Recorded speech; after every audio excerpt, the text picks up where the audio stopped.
If the house could speak to me, I would love to hear stories about my mother when she was a child and my grandfather when he was a working artist and writer, and my grandmother, who also lived in this home.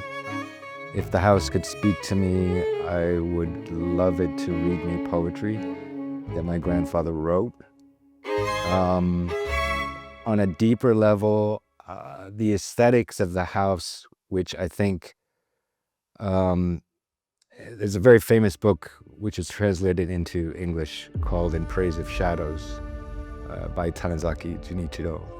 And he writes about the Japanese aesthetic of using shadows artistically, balancing light and shadow and using darkness. And he contrasts that with the Western emphasis on light and brightness. So you have furniture that is representative of various domestically grown and indigenous wood and forest properties.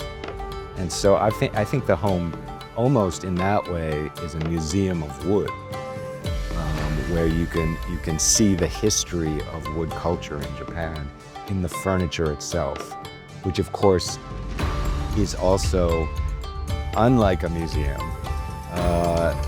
is material that's used. To this day, the tables are used, the dressers and the drawers are used. They're filled with materials. There are cabinets with ceramics.